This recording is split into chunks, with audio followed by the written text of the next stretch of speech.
through all of that, she responded and she spoke her truth, and she still had concern. So she was worried about him and his health and praying for him, and just all of that, like love your enemies kind of thing that Jesus says. And so at that time when I was discerning, I was really, one of my struggles with my discernment was, not seeing women's leadership in the Catholic Church, at least in the hierarchy, and how do I grapple with that and the way that women are sometimes treated. And so I saw her as this model of someone who she wasn't submissive. She didn't say that it was okay the way she was being treated.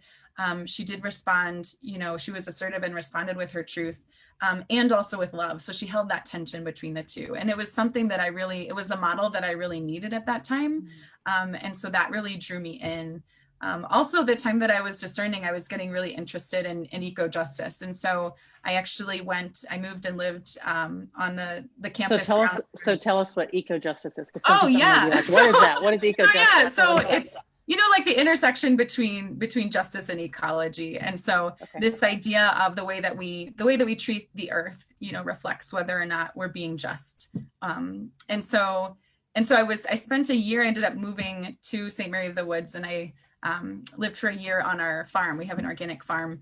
And so I ended up speaks to my Aggie heart. So I have a background in agriculture, and I saw that. In fact, y'all said in one of your videos, and I love that may we walk the earth lightly. In other words, may our path not be so disturbing to the ecosystem. And I thought that was beautiful, actually. So keep going. Yeah. This is good stuff. Yeah. And so during that year, I was really getting to know like the Sisters of Providence, just the fact that we had invested in having this center that's dedicated to that, and all of the work that we do, not just on the ecology part of like actually having a farm and a CSA, community supported agriculture and all of that, but beyond that, like the spirituality. And so when I would go to prayers, the sisters would invite me to different prayer groups that they had. I'm sure that they had some ideas, but for me, I was just like, oh, great, another activity I can do. I wasn't really thinking about it in that way.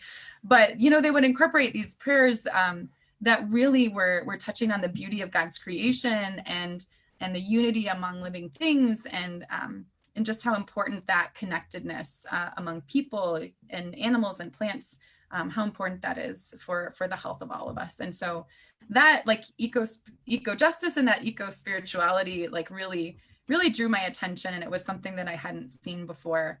And I think the final thing that really did it for me was, I was eating lunch every day with these ladies when I was an intern, and I would sit down next to a sister who was 80 years old and she was still ministering to men on death row, or another sister who would tell me about how she got arrested for nonviolent protesting, and just those kinds of things that I just really admired the way that, at that stage in their life, they were still so dedicated and active and involved. And I saw people that I said, like, I want to be like them. I felt like those were my people. And so that really, those relationships and experiences all drew me in. So a young woman who's watching this, who's thinking maybe the sisterhood's for me, but she also cares about some of the things that you care about deeply, eco-justice, so Catholic social teaching. I mean, what was the segue for you to say, I can do this as a layperson, or I can do this as a sister? What was the turning point where you said, I could do this as a layperson, but I want to do it as a sister? Like, what was that switch for you like? Yeah, I think for me, a really important moment was, so when I graduated from college, I lived in El Paso, Texas with a group of Sisters of Charity. And that was really the first time that I saw like what I call religious life behind the scenes. Like I'd never seen, like, what does a sister's house look like? What do they eat? Do they watch TV? We only see you on like on the internet and on the websites, and we're like, they walk in fields and they always have rosaries. And, like we have this certain like idea of what sisters should look like or what they should do. And then you go into the convent and we're like, I'm asking you guys, like, what does that look like? And y'all are busting every myth that I ever knew. Mm-hmm. So I want to hear what it is that you found in there. Yeah. Like they drank beer. I don't know why I was surprised, but I was, or just like normal things like watching TV and telling jokes. It would just be like roaring laughter around the table at dinner every night. And so it really, like you said, it really kind of busted the myths that I had. But beyond that, it was my first year of teaching. And so for anyone who's a teacher, it's a really hard year. I struggled a lot. I almost got fired that year, and the sisters were just there. And that was my first experience of real community support, of having these women with a shared mission that, you know, they were there at the end of the day if I came home crying, and they would hear me out, and we would talk about it together. And it was so meaningful to me. And then there was a moment at that time, I don't know how much you know about the situation at the border over the years, but so it was around 2010. It was kind of the height of some drug war violence that now is kind of spiking back up again. And at that time, there were a lot of organizations that decided they were going to stop crossing the border because it just wasn't safe for them. And these sisters that I lived with, they had a clinic on the Mexico side in Juarez. And I remember hearing them have this conversation about whether they would continue to cross the border, and that, you know, other people were saying it wasn't safe. And I remember one of the sisters saying, you know, what does this say to the people we're accompanying if we decide to stop crossing? What does this say about the value of their lives compared to the value of our lives? And are we really genuine in our accompaniment if we decide to stop crossing? And so they continued. And that was a life-changing moment for me, because I saw and I heard in their own discernment what I wanted for myself, which was a radical love that goes where other people don't go, and that speaks truth and does the hard thing, and doesn't give up. So that was a moment when I said, you know, those are the kinds of people that I want to be surrounded by, and that's the kind of person that I want to be. Well, that speaks beautifully to two wonderful popes, in my opinion. One is in Pope John Paul II's letter to women. I mean, there's a lot of things that he says in that letter, but the thing that he says that strikes me as you say that is he talks about how women see people with their hearts. And I think as you look at those people in those situations, I mean, those sisters obviously ministered to you, but certainly saw those people with more than just like, what's the spreadsheet of how many people are coming or how many people's lives are at stake, but rather we're going to look at the heart of the human being. And secondly, Pope Francis often says that the art of accompaniment is the center of the Christian life, that it's not just enough to get from point A to point B, but it's the process of getting from point A to point B, that accompaniment with people that we know and people that we don't know, and walking with them through hard things.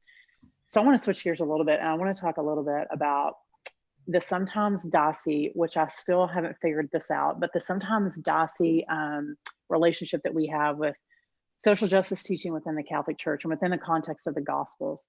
Because I think sometimes when we hear social justice, we immediately think of it's one type of person, or I can only think about those issues if I feel like this, or if I vote like this, or if I do things like this. And so I want to dive in a little bit is what has your role been specifically, like what drew you into those particular teachings? And then how has that affected your, I guess, outlook on immigration, and what does that look like from a Christian perspective? Yeah, that's a really big question. We'll take one part at a time. Yeah, one part at a time. Yeah, you know, I think so. I spent a few years as a community organizer in Indianapolis before I moved here to Nogales, and I think what I learned during that time is because for me it's hard to like pinpoint when was it that I decided that justice mattered, and I do think that all of us as people, we've all had moments when we felt like we didn't belong, or that we weren't enough, or that we couldn't show up as our full selves. And so I think, you know, I think back to some moments like that I've experienced, but I think it's just, if we're honest with ourselves, all of us have that kind of drive to want to be accepted and embraced. And we know what it feels like when we aren't. And so I think for me, you know, there was kind of a pivotal moment for me when I was in high school, when I really had it in my mind that we should build a wall at the US-Mexico border. Not entirely clear where I came up with that notion, but I was so sure about it that, you know, I declared it loud in my Spanish class, and we were debating that topic in Spanish. And my teacher, she said, well, you know, you're really clear on that, like you understand that side of the debate. So what I'm going to ask you to do is research and present the other side. And I was so mad because just like but that's what a good teacher does, right? They yes, exactly. Yeah. That's exactly what a good teacher does. but then I had to sit down, but I also, wanted to get a good grade. So I said, well, fine. I had to sit down. I wanted to pass the class. So I had to do the research reluctantly. And I learned more about why people were coming, why people from Mexico and Central and South America felt compelled to try to cross the border. And it was the first time that I really remember I had to challenge my own opinion and understand that I didn't know the whole truth, and that I actually wasn't connected directly with anyone who was impacted by whether or not we built a wall. And so I think that kind of opened me up a little bit. And that was sort of the first step. But then when I spent a summer in Guatemala when I was in college, and during that time, I was studying the history of Guatemala as it relates to the US. And I learned about so many atrocities that our government had supported that I had no idea, that I hadn't learned in my history books. And again, it really invited me to think bigger, and to realize, I have such a limited perspective of reality, and to want to learn more and to recognize how I'm connected. The teacher that I had in Guatemala had lived through the Civil War. And so he was telling me firsthand what it was like to have family members that were killed. And so again, and maybe isn't that like when we are exposed to something, it challenges our preconceived ideas or our own life experience, because it's one thing to read about it, but then when you encounter and you're exposed, you're forever changed, and you have to make a choice. What do I do with this, and how does it transform me, and then what action do I take? So absolutely. That's a beautiful point to I think remind people of, is that it's okay to challenge ourselves by exposing ourselves to things that are uncomfortable. Absolutely. And I think in the midst of that, someone gave me the book, Jesus the Rebel, and recommended that I read it. And it went through all of the stories of the Gospels from a perspective sort of that time, and what the context was, and how Jesus was really breaking all kinds of rules. And so I think for me, there's a real tension between, sometimes the way that I experience the rules. We grow up being told to follow the rules, and you're in school and you follow the rules, and that's always the right thing to do, or you should follow the law, but really, like, Jesus was breaking the law. And so that was as I've been reading and learning, and just and in studying the Gospels, I started to realize that the person of Jesus was very different from kind of what I grew up imagining, with the halo and just like the Fabio Jesus that we see. Right. Yes. The Fabio Jesus was not real at all. And he was just really kind of scrappy and humorous, and causing trouble. That's ultimately what led to his death. And so I think, just for me, that reframing of like who Jesus was in that historical context has been really important to understanding this connection between social justice and what it means to be Catholic. If we really say that we're Christians, if we really say that we're following this man named Jesus who was a rebel, then we don't really have a choice except to rebel against things that are unjust. Well, and it reframes maybe our hearts, particularly in America, that instead of allowing our politics to inform our faith, we allow our faith to guide our politics, allowing ourselves to say, Jesus wouldn't have fit into any particular area because he was such a rule breaker, and he challenged us to live by the Gospels. That means that, I often think of him and I think, we've always heard, like, what would Jesus do? But I always think, really seriously, what would he do if he were here and he's asking us, and he is here, he's through and working in all of us? What is he specifically asking you to do? I kind of look at it as the freeway, like everybody has a lane, and we're aware of all the lanes, and sometimes we're in one or we move over to another one. But I think sometimes Jesus calls us in particular seasons of our life to drive in one specific lane, because there is a gift or there is a calling in that specific lane. So I want you to share a little bit with us about what lane is it that Jesus has you in now, and what kind of holy trouble are you causing in that lane?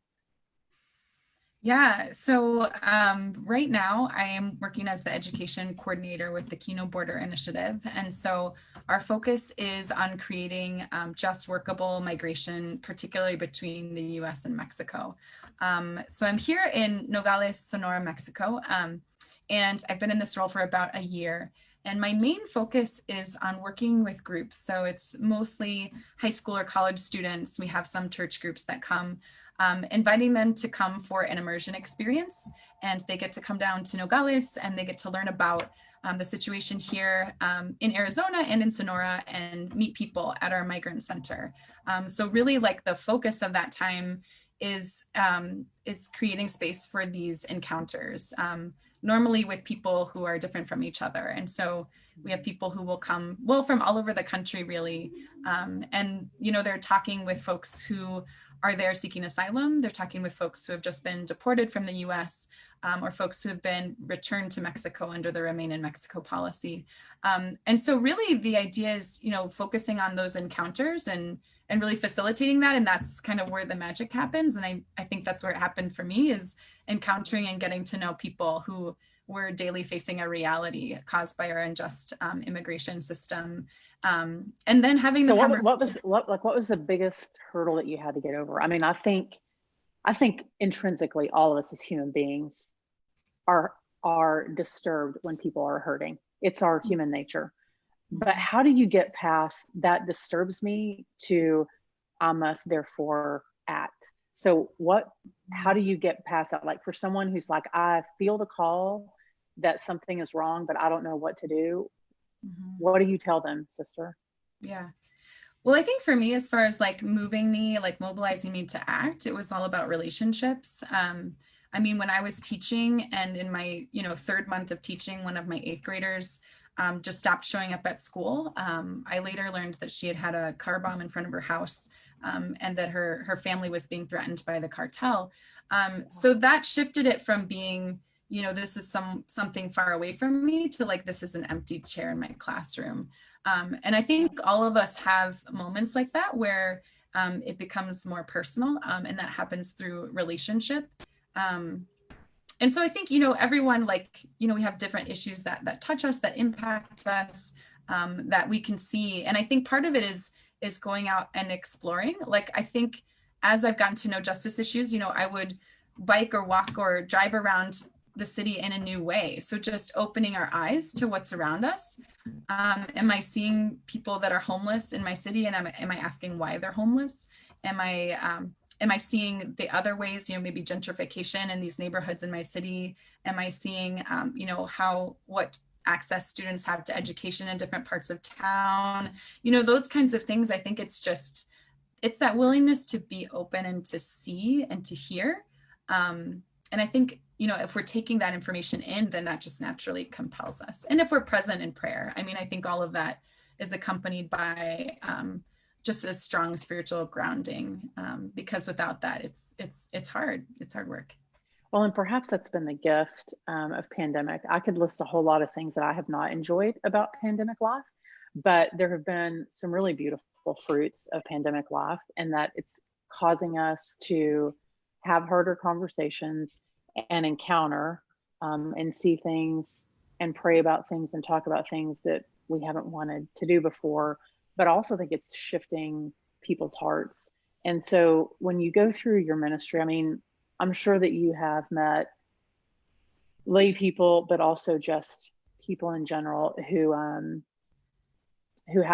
struggling, who are like, I want to do this, I want to see this, but I just don't see your point of view. I mean, is there a particular approach, or is there a particular prayer or a particular saint that you invoke, that you say, Lord, give me the right words to speak or the right actions to do, so that, that the Holy Spirit may work through me to open their hearts? Yeah, I mean, I don't know that there's, for me, sometimes, honestly, like, I prefer less words than more. I think it's really, like, to me, honestly, often my prayer is like just being fully present in the moment in conversations with people. I mean, I would sometimes, come Holy Spirit would be like my refrain. Yeah. But there's something about quiet, and sometimes it's even an awkward silence that is really holy. And so for me, over the years, I feel like the words in my prayers have gotten less and less, and it's been more about presence, because if I open up that sacred silence, then to me, that's like where the magic can happen. Sitting with an uncomfortable question in silence. There's something so holy about that I can't do if I fill it with words, if that makes sense. Yeah. No, absolutely. Well, and I mean, when it comes to actions, there've been a few times that you've been arrested. Is that right? You arrested for what it is Just you once. believe in. Just once. Okay, just once. Don't concern my mom. More than might me. be watching. More than me. Like what? Yeah. But yeah, so what was that like? Were you yeah, I have a lot of questions about that, but I'm curious, like, so for me it was a process. So for us in religious life, discernment is really crucial. And so before we would decide to risk arrest, I had to have a conversation with leadership in my congregation, and we have this reflection process where we really think about, what are the other ways that I've worked on this issue that have gotten me to this point? Why is it that I feel compelled? And so I went through all of that. And it's interesting because I was working with this group. So we did interfaith organizing, so from different faith backgrounds. And we were really responding to when DACA was rescinded, so deferred action for childhood arrivals. And we sort of had said, well, what can we do? We felt like we've tried other things. We've tried setting meetings with congressional officials, and there wasn't the response that we were looking for. It was clear that they weren't making it a priority. And so we said, this is the 6-month deadline that the administration set, saying that, Congress has to come up with a solution, and the deadline was getting closer. And so there was a group of like faith leaders and labor leaders that we were gathering to talk about doing some action in response. And I, as the organizer, was thinking, there was some interest in doing direct action, risking arrest. And my role generally had been like, I'm in the background, I'm helping facilitate and coach people, and making sure like everyone knows their roles and everything. But it became clear over the meetings that like we would do a check-in, like, okay, who's ready to risk arrest? And people would be like, maybe, but I'm not sure. And so there came a moment when I realized, okay, Tracey, like, you're going to have to step in and just tell them, like, I'm willing to do this. And then people will follow. People were waiting for like, who's going to be that person that's going to say yes definitively. And so I realized that I would have to, that I was being invited. I felt invited by the Spirit to do that. And so really, it's hard because I feel my own privilege, and I see the way that other people, migrants I've known have been arrested at their homes and been beaten and experienced a lot of violence. And for me, in comparison, everything was really pretty planned out, and we had arranged, the police knew that we were going to do it ahead of time. But even with all of that, and really just, I didn't fear violence. But even with that, when I had the 3 officers, so they were announcing out loud. So we blocked the street between our two congressional offices to make this statement that we wanted them to act. And so there was a point when they announced over this loudspeaker, if you have 30 seconds to evacuate, to get out of the street, or we'll arrest you. And that's when the other people who weren't getting arrested walked to the side. And it really, the part that I really felt most intense was when the 3 officers surrounded me and were reading me my rights and starting to take me into custody.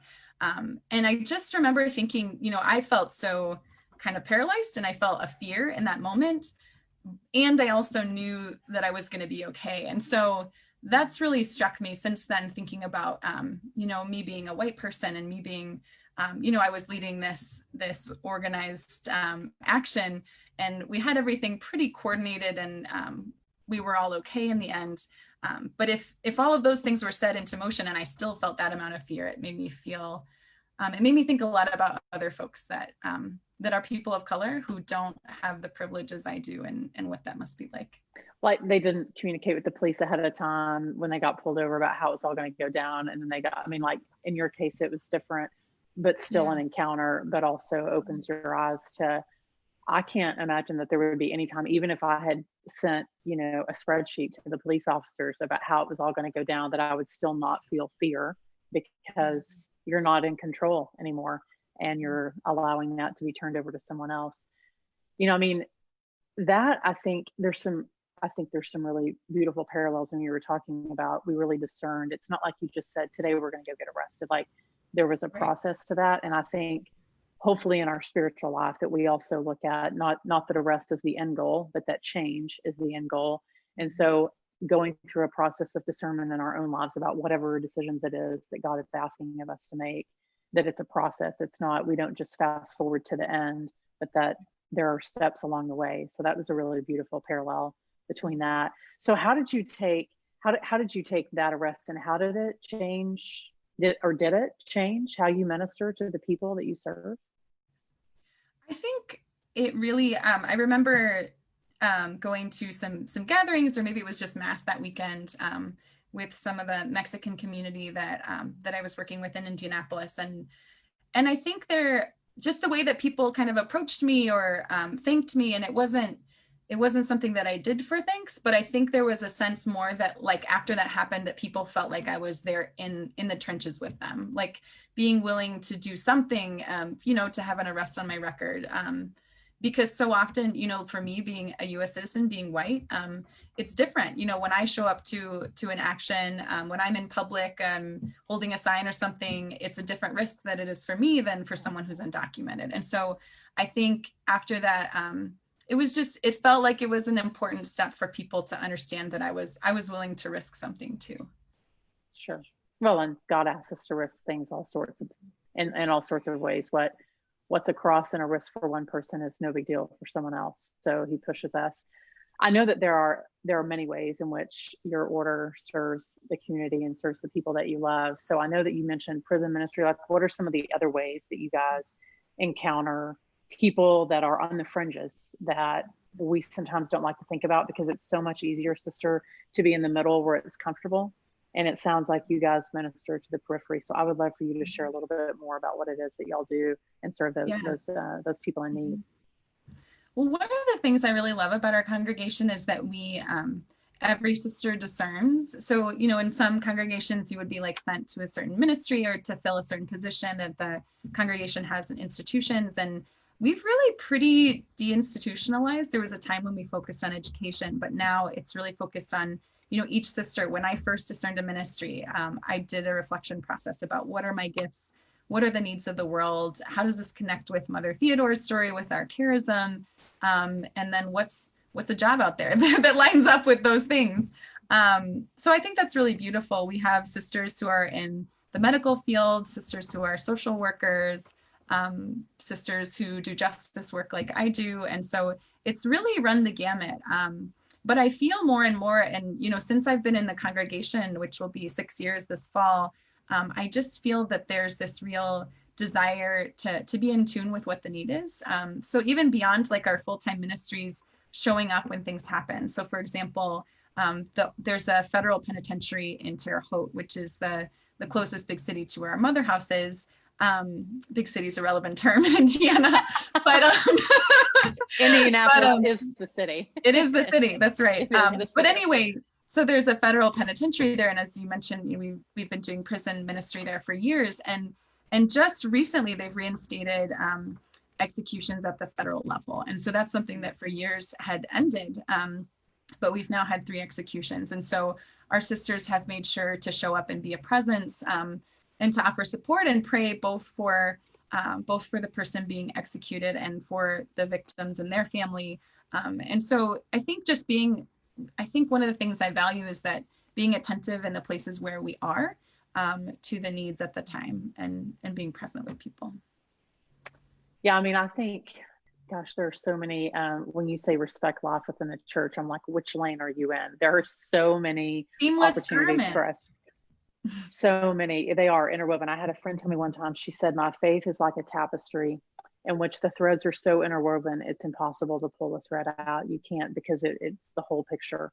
And sometimes we like to take those issues and segregate them into issues, but that really all are interconnected. I love that you challenge us to serve your order specifically, but you in particular, encourage us to serve people and to have encounter and to make radical change within our own hearts. And I think as a mom, and your mom would maybe agree with me, that the biggest change that I can affect is in my own home.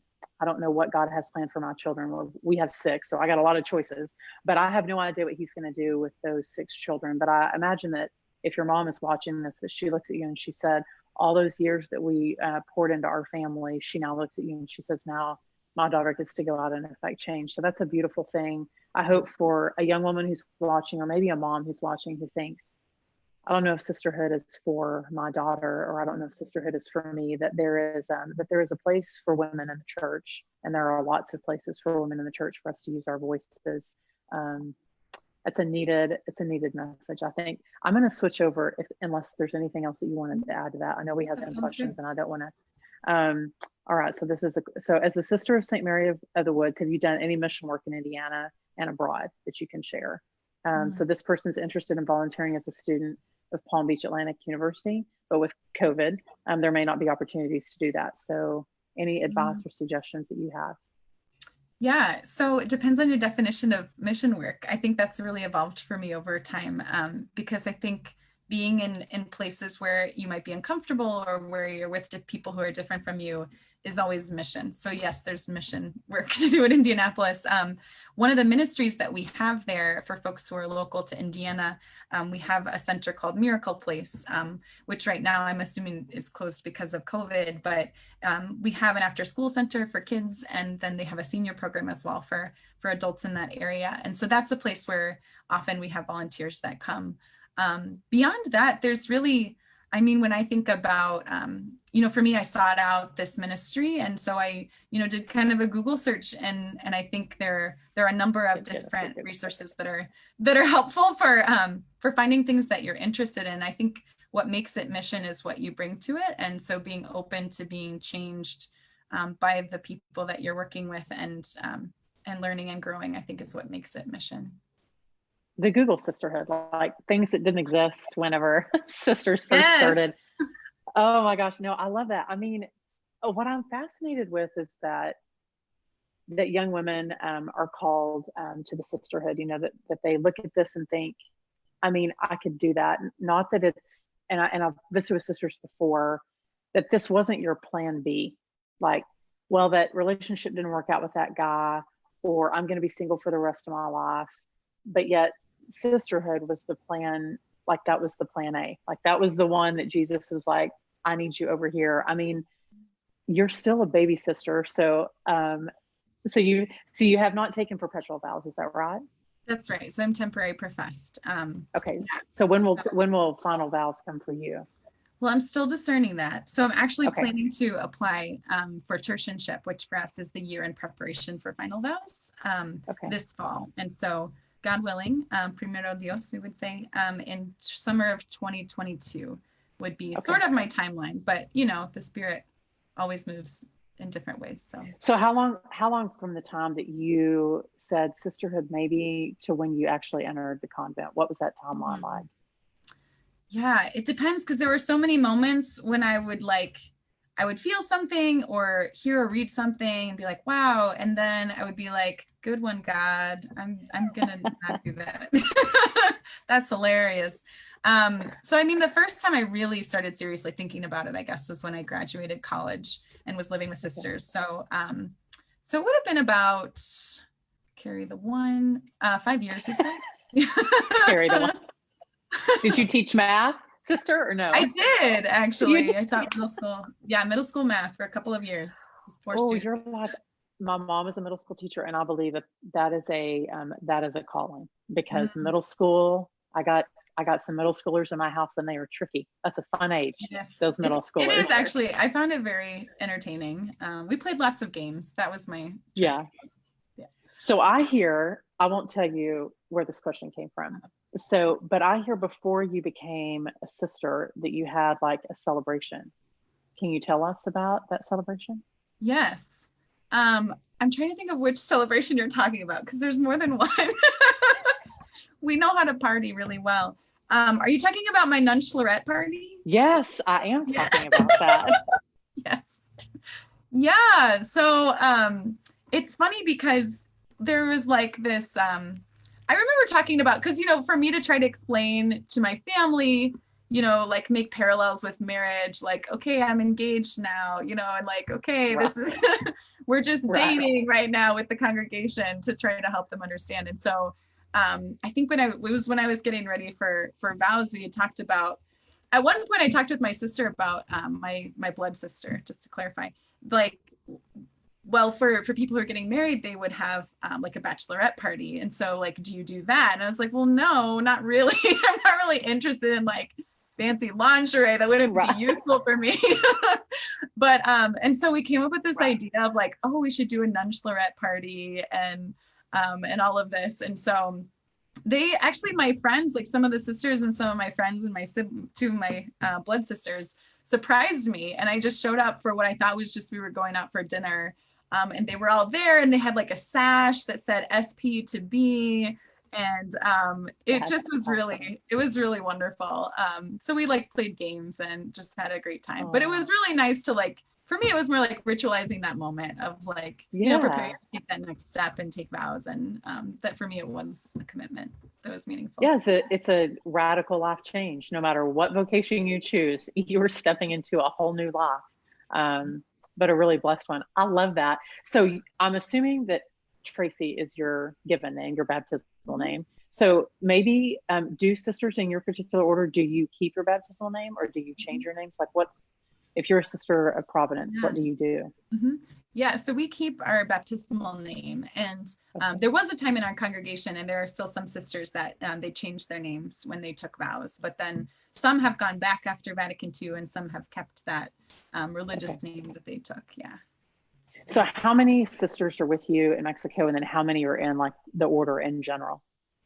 Yeah, so I actually I live with, I have an intercongregational, intercultural community. So I'm living with a group of Mexican sisters. So they're from the Missionary Sisters of the Eucharist, a Mexican community. There are 4 of us sisters in this house. And then, so, you know, we don't have Sisters of Providence here. So it was kind of taking a leap to come out here and do this ministry. But I felt really called. And then I found a group of sisters who welcomed me in. So that was really nice. But we have sisters, some in California, some on the East Coast. A lot of us, I would say the majority are in like Indiana, Illinois area. There's about 250 of us right now. Oh, wow. So are you the youngest sister? I mean, maybe not. No, actually, I'm not. There's one sister who's younger than me. There are several sisters who are younger in community. I always like to make that distinction so that I can have like some advantage. I'm like, but I'm older than you in community. So, oh my gosh, we got some good questions here. Okay. I won't ask them all to you, but so I'm supposed to ask you about the song that your family sang at the going into the convent party. Oh my goodness. The song. Do you remember that? Oh, okay. So this is the other party.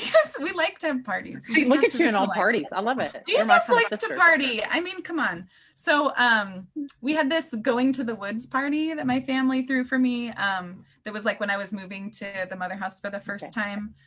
And my dad has this thing where he really likes to make up songs. Well, he'll take like a song and then change the lyrics. And so on this occasion, he chose the song California Girls. Like, I wish they all could be California girls. Yes, California Girls, yeah.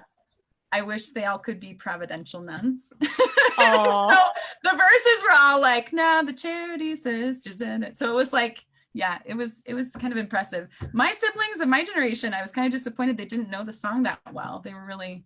That's disappointing. They need to get on that. You're going to have to like make them like a Back to the Future CD or something. Oh my gosh, that's so awesome.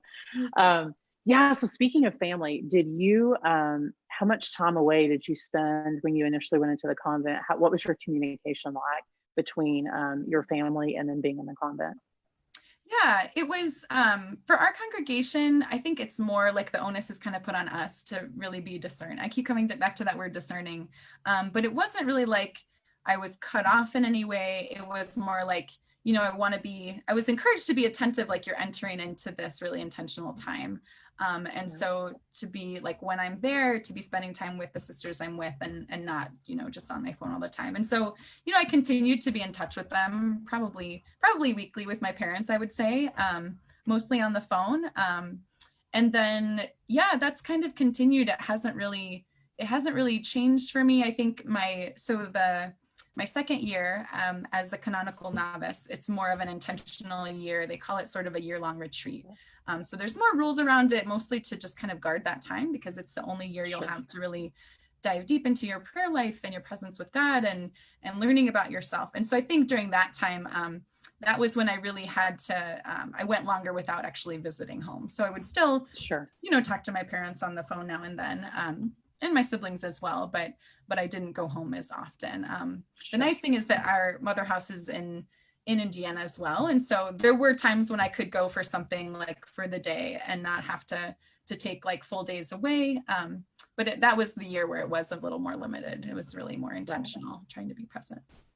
And I think that's the case with at least most of the sisters that I've had the pleasure of visiting with mention that canonical, I guess that's required, that you really do spend that time discerning, which I would expect sisters to discern. So I think that's really important. Not that the Vatican like needs my stamp of approval, but I do think that's really important as you decide what it is that God needs you to do in your vocation.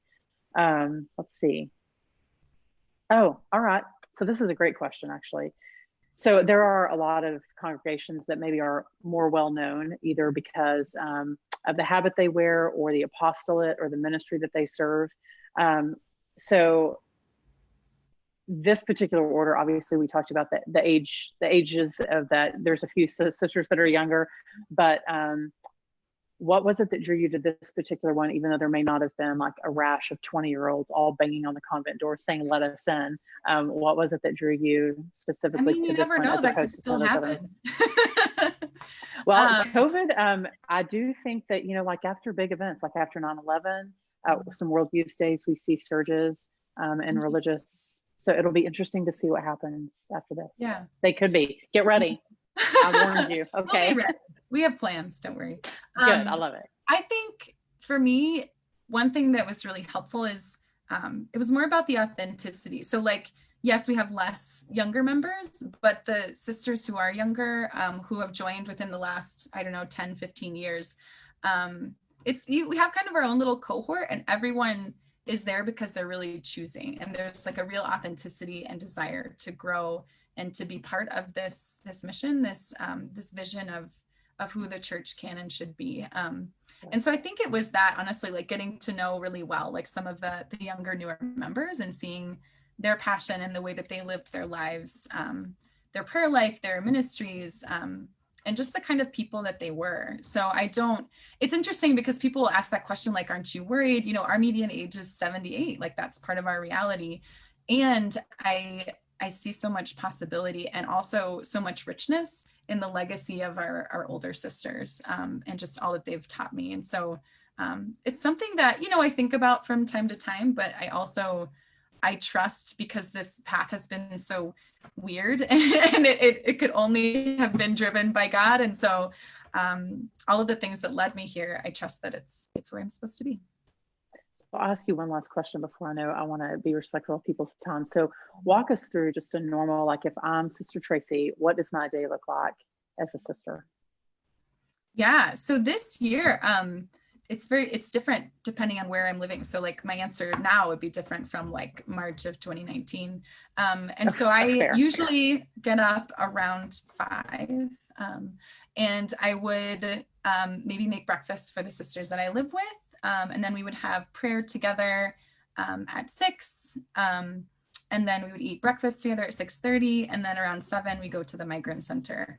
And so from 7 to around 4, I would be there. So in the morning, we're serving food to people. So right now we're serving outside. And so I would help get the food ready. So I'm usually the one that's in charge of like making the drinks. And so like mixing the Kool-Aid or something.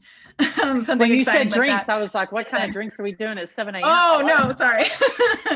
Yeah, okay. Just Kool-Aid or like aguas frescas or something. And then we would start serving the migrants between 8:30 and 9. And so people would come through the line with right now where they're serving them food to go. And so I would, I'm kind of getting to know most of their names by now, because a lot of the same people will come every day. And so just kind of chatting and seeing how they're doing, how they're holding up, if they're staying healthy. And sometimes people will come that were just deported, and they get checks when they're deported from the detention center. So we help them manage that. Yeah, so be with them for a couple of hours, and then other things that we have to do to get ready for the next day, or working with our immersion groups. We're actually doing virtual immersions right now, which is really fun. So spending some time on Zoom, doing some teaching and facilitating, and then come back home and we eat. And actually, this group of sisters that I'm living with, we're pretty fun. We we have a lot of variety. Like, we've been trying to, since we have more free time in the evenings and we can't go anywhere really, we'll do like Zumba or yoga. And so I've convinced the sisters that I live with to like join me. And actually, when we do Zumba, we project it onto the wall. Like, we have this projector. We go all out. So we project it onto the wall. We basically have our own like workout studio in the kitchen. We move the table over to the side. This is awesome. It's pretty great. Yeah. And then these are things that no one knew about the convent, and look at you. I love it. It's so great. It's so great. And then usually around 7:30, we take some time to sort of like reflect on the day. And that's one of my favorite parts, because, challenging things or people's stories that we've heard, we'll share just kind of how we're doing in that reflective time. And then we drink tea together. We drink ginger tea at our house. And then each sister kind of goes to their room or does their thing. We have a dog that we just got a few weeks ago to chase away the squirrels. And so spending a lot of time with him in the evenings. Yeah, I thank you, Sister Tracey, for being so generous with sharing so much of your heart, of being vulnerable and talking about hard things that God is asking of us. But I'm grateful for your service to the people on the fringes, to the people that need our voice.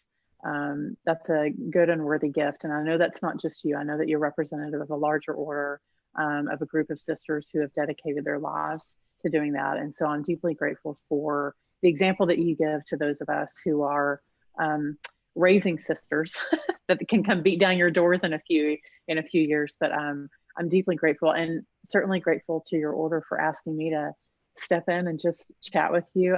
You're such a lot in the world. I feel like when you were in El Paso, it was only 10 hours. I could have just driven over, seen you. It's not that far.